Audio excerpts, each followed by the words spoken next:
Selamat malam Pak Michael dan teman-teman. Kami dari kelompok 1 akan membahas tentang strategi pemeriksaan pajak. Pengertian pemeriksaan pajak berdasarkan pasal 1 ayat 25 Undang-Undang Nomor 16 Tahun 2009 tentang Ketentuan Umum dan Tata Cara Perpajakan. Pemeriksaan pajak adalah serangkaian kegiatan menghimpun dan mengolah data, keterangan, dan atau bukti yang dilaksanakan secara objektif dan profesional berdasarkan suatu standar pemeriksaan untuk menguji kepatuhan pemenuhan kewajiban perpajakan dan atau untuk tujuan lain dalam rangka melaksanakan ketentuan perundang-undangan perpajakan. Tujuan pemeriksaan pajak, Direktur Jenderal Pajak merupakan pihak yang menjalankan pemeriksaan pajak. Dalam melakukan pemeriksaan pajak, Dirjen Pajak punya dua tujuan. Pertama, untuk menguji kepatuhan pemenuhan kewajiban perpajakan, dan kedua, untuk tujuan lain dalam rangka melaksanakan ketentuan peraturan perundang-undangan perpajakan. Untuk tujuan pertama, pemeriksaan pajak dilakukan dalam hal 1. Wajib pajak mengajukan permohonan pengembalian kelebihan pembayaran pajak. 2. Menyampaikan SPT yang menyatakan lebih bayar, termasuk yang telah diberikan pengembalian pendahuluan kelebihan pajak. 3. Menyampaikan SPT yang menyatakan rugi. 4. Tidak menyampaikan atau menyampaikan SPT tapi melampaui jangka waktu yang telah ditetapkan dalam surat teguran. 5. Lakukan penggabungan, peleburan, pemekaran, likuidasi, pembubaran, atau akan meninggalkan Indonesia untuk selama-lamanya. Atau 6. Menyampaikan surat pemberitahuan yang memenuhi kriteria seleksi berdasarkan hasil analisis risiko mengindikasikan adanya kewajiban perpajakan WP yang tidak dipenuhi sesuai ketentuan peraturan perundang-undangan perpajakan. Untuk tujuan kedua, pemeriksaan pajak dilakukan dalam hal 1. Pemberian NPWP secara jabatan. 2. Penghapusan NPWP. 3. Pengukuhan atau pencabutan pengukuhan PKP. 4. Wajib pajak mengajukan keberatan. 5. Pengumpulan bahan guna penyusunan norma perhitungan penghasilan neto. 6. Pencocokan data dan atau alat keterangan. 7. Penentuan WP berlokasi di daerah terpencil. 8. Penentuan satu atau lebih tempat terutang PPN. 9. Pemeriksaan dalam rangka penagihan pajak. 10. Penentuan saat produksi dimulai atau memperpanjang jangka waktu kompensasi kerugian sehubungan dengan pemberian fasilitas perpajakan. 11. Memenuhi permintaan informasi dari negeri mitra perjanjian penghindaran pajak berganda. Kriteria pemeriksaan ada dua. Yang pertama, pemeriksaan rutin, dan yang kedua, pemeriksaan khusus. Pemeriksaan rutin adalah pemeriksaan yang dilakukan sehubungan dengan pemenuhan hak dan atau pelaksanaan kewajiban perpajakan wajib pajak. Pemeriksaan khusus adalah pemeriksaan yang dilakukan terhadap wajib pajak yang berdasarkan hasil analisis risiko secara manual atau secara komputerisasi menunjukkan adanya indikasi ketidakpatuhan pemenuhan kewajiban perpajakan. Jenis pemeriksaan. 1. Pemeriksaan kantor. Pemeriksaan kantor adalah pemeriksaan yang dilakukan di kantor Direktorat Jenderal Pajak. 2. Pemeriksaan lapangan. Pemeriksaan lapangan adalah pemeriksaan yang dilakukan di tempat kedudukan, tempat kegiatan usaha atau pekerjaan bebas, tempat tinggal wajib pajak, atau tempat lain yang ditentukan oleh Direktur Jenderal Pajak. Ruang lingkup pemeriksaan. 1 atau beberapa bulan atau masa, yaitu ruang lingkup untuk menguji kewajiban pemungutan dan pemotongan. Yang termasuk ke dalam kewajiban pemotongan dan pemungutan adalah PPN, PPNBM, PPh pasal 21, PPh pasal 22, PPh pasal 23, PPh pasal 26, dan PPh pasal 4 ayat 2. Bagian tahun pajak, yaitu ruang lingkup untuk menguji kewajiban PPh badan atau orang pribadi. Bagian tahun pajak artinya tidak 12 bulan penuh, bisa 1-11 bulan. Saat terutang PPh badan dan orang pribadi adalah pada saat akhir tahun, dan periode pajak yang dihitung tahunan. Sehingga ruang lingkup pemeriksaan juga 1 tahun atau bagian tahun. Standar pemeriksaan pajak. Standar pemeriksaan pajak lebih lanjut diatur dengan Peraturan Direktur Jenderal Pajak Nomor Per 23/PJ/2013 tentang standar pemeriksaan. Dalam Per 23/PJ/2013, standar pemeriksaan dibagi menjadi 3, yaitu pertama, standar umum. Standar umum merupakan standar yang bersifat pribadi dan berkaitan dengan persyaratan pemeriksa pajak. Peraturan Menteri Keuangan dan Peraturan Direktur Jenderal Pajak memberikan syarat minimal pemeriksa pajak sebagai berikut. A. Telah mendapatkan pendidikan dan pelatihan teknis yang cukup serta memiliki keterampilan sebagai pemeriksa pajak. B. Menggunakan keterampilannya secara cermat dan seksama. C. Jujur dan bersih dari tindakan-tindakan tercela serta senantiasa mengutamakan kepentingan negara. D. Taat terhadap berbagai ketentuan peraturan perundang-undangan di bidang perpajakan. Kedua, standar pelaksanaan. Pemeriksaan dilaksanakan dengan melakukan pengujian berdasarkan metode dan teknik pemeriksaan yang sesuai dengan program pemeriksaan atau audit program yang telah disusun. Pemeriksaan dilakukan oleh suatu tim pemeriksa pajak yang terdiri dari seorang supervisor, seorang ketua tim, dan seorang atau lebih anggota tim, dan dalam keadaan tertentu, ketua tim dapat merangkap sebagai anggota tim. Apabila diperlukan, pemeriksaan untuk menguji kepatuhan pemenuhan kewajiban perpajakan dapat dilakukan secara bersama-sama dengan tim pemeriksa dari instansi lain. Ketiga, standar pelaporan hasil pemeriksaan. Kegiatan pemeriksaan untuk menguji kepatuhan pemenuhan kewajiban perpajakan harus dilaporkan dalam bentuk LPH yang disusun sesuai standar pelaporan hasil pemeriksaan, yaitu A. LPH disusun secara ringkas dan jelas, memuat ruang lingkup dan pos-pos yang diperiksa sesuai dengan tujuan pemeriksaan, memuat simpulan pemeriksa pajak yang didukung temuan yang kuat tentang ada atau tidak adanya penyimpangan terhadap peraturan perundang-undangan perpajakan, dan memuat pula perungkapan informasi lain yang terkait dengan pemeriksaan. B. LHP untuk menguji kepatuhan pemenuhan kewajiban perpajakan sekurang-kurangnya memuat 1. Penugasan pemeriksaan, 2. Identitas wajib pajak, 3. Pembukuan atau pencatatan wajib pajak, 4. Pemenuhan kewajiban perpajakan, 5. Data atau informasi yang tersedia, 6. Buku dan dokumen yang dipinjam, 7. Materi yang diperiksa, 8. Uraian hasil pemeriksaan, 9. Ikhtisar hasil pemeriksaan, 10. Perhitungan pajak terutang, dan 11. Simpulan dan usul pemeriksa pajak. C. LHP disusun dan ditandatangani oleh tim pemeriksa pajak. D. LHP ditandatangani oleh Kepala UP2 untuk mengetahui. Selanjutnya jangka waktu pemeriksaan. Peraturan Menteri Keuangan Nomor 17 PMK 03/2013, jangka waktu pemeriksaan lapangan ditambah 2 bulan dengan membagi jangka waktu pengujian dan jangka waktu pembahasan akhir hasil pemeriksaan dan pelaporan.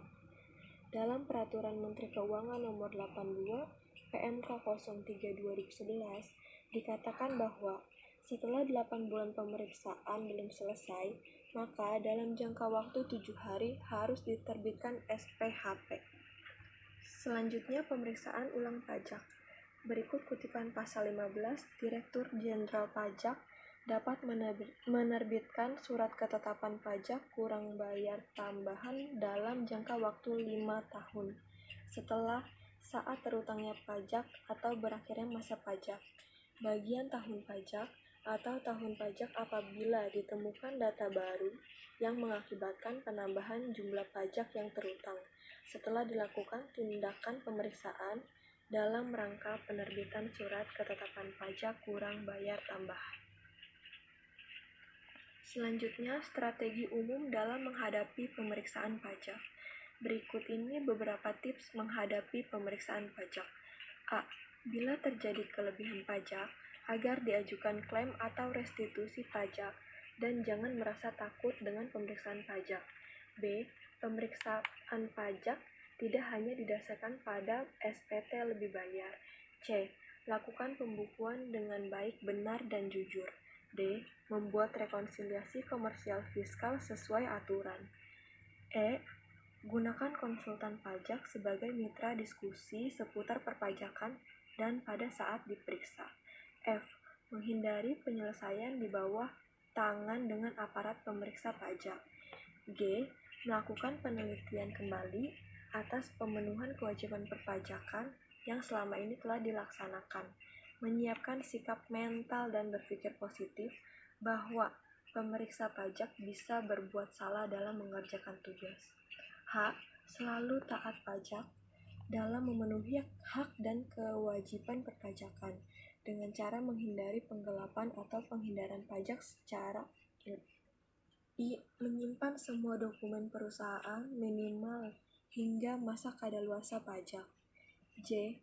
Melakukan tax review untuk menguji apakah kita sudah memenuhi kewajiban perpajakan. K.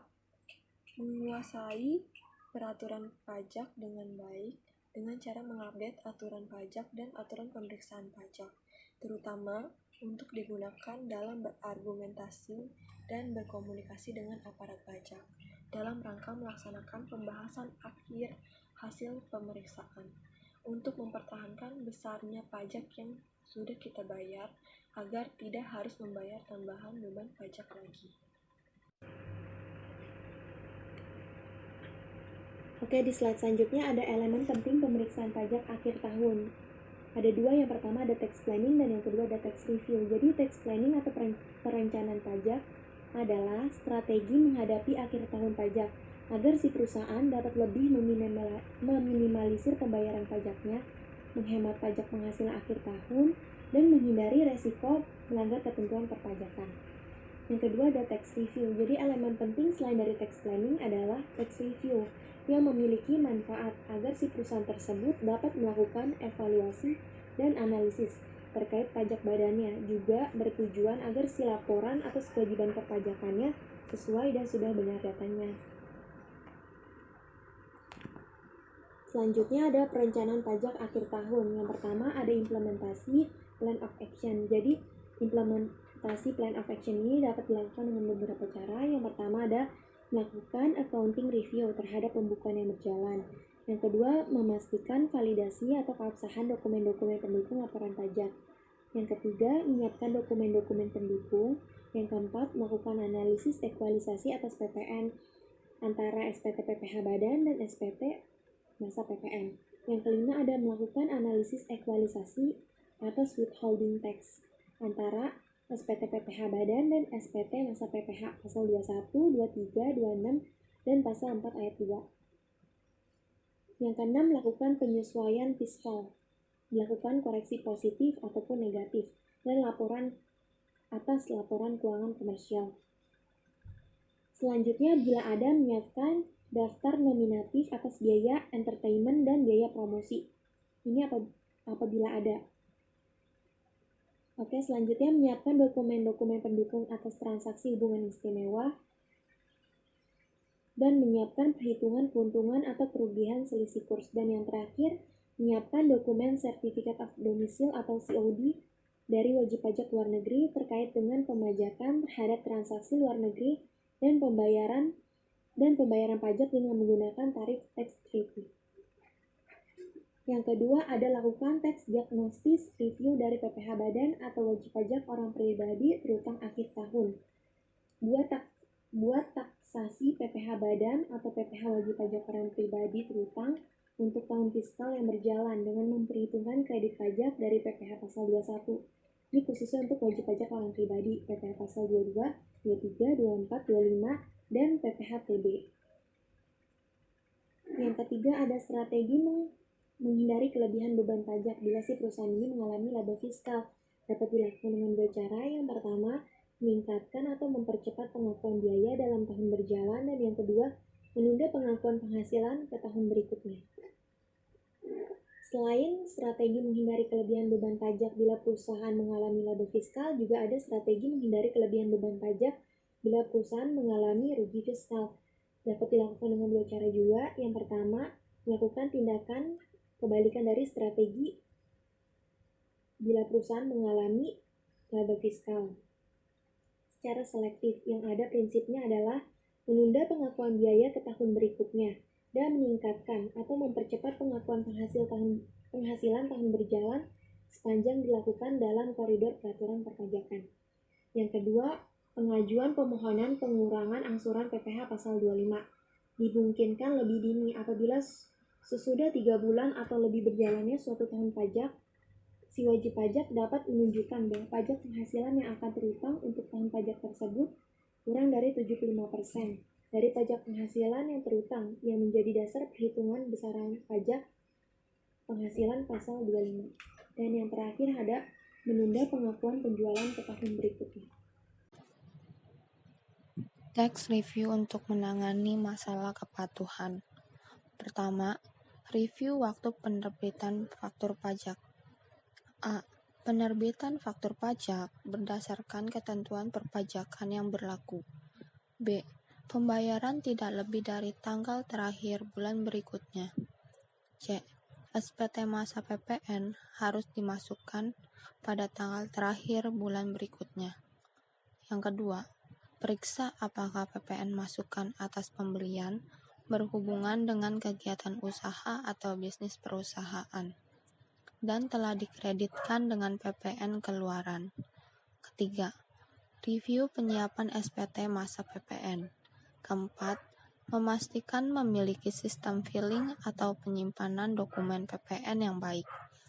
Kelima, hasil ekualisasi harus dapat menjelaskan berkaitan dengan perbedaan antara penjualan yang dilaporkan pada SPT PPh Badan dengan penjualan yang dilaporkan pada SPT masa PPN. Strategi umum yang dapat dilakukan dalam perencanaan pajak akhir tahun. Pertama, melakukan review terhadap keseluruhan pajak yang terutang dalam 1 tahun pajak, meliputi PPh pasal 21, withholding tax, PPh Badan dan PPN, serta pajak-pajak lainnya, serta dampaknya di masa yang akan datang seperti dampak angsuran PPh pasal 25, atau dampak pembayaran pajak atas transaksi yang dapat menimbulkan beda waktu. Kedua, melakukan review terhadap pembukuan beserta semua kelengkapannya dan dokumen kewajiban perpajakan sebagai persiapan bila terjadi pemeriksaan pajak, apalagi jika wajib pajak termasuk dalam kriteria wajib pajak yang akan diperiksa oleh Ditjen Pajak. Ketiga, melakukan pengujian atas pembukuan, melakukan koreksi pembukuan, dan apabila diperlukan, dapat dilakukan pembetulan SPT masa untuk memperbaiki kesalahan dan menghindarkan wajib pajak dari kerugian akibat sanksi perpajakan. Keempat, melakukan analisa potensi resiko. Misalnya resiko kerugian akibat pengenaan sanksi perpajakan yang mungkin akan terjadi dan menentukan solusi atau cara untuk memperkecil resiko tersebut. Kelima, yang perlu diingat oleh wajib pajak adalah harus memperhitungkan situasi dan kondisi wajib pajak itu sendiri yang mencakup tujuan dilakukannya perencanaan pajak yang diinginkan. Wajib pajak juga harus mengantisipasi adanya perubahan ketentuan perpajakan yang akan dikeluarkan oleh Ditjen Pajak. Selain itu, kegiatan perencanaan pajak juga harus mencakup tax review atas 2 tahun pajak, yakni tahun pajak berjalan dan tahun pajak berikutnya. Strategi perencanaan pajak akhir tahun untuk perusahaan. Pertama, melakukan analisis terkait pajak terhutang PPh Badan. Kedua, melakukan review pembukuan. Ketiga, melakukan ekualisasi pajak. Keempat, melakukan pengecekan ulang bukti pemotongan pajak. Kelima, menyiapkan dokumen dan detail perhitungan lainnya.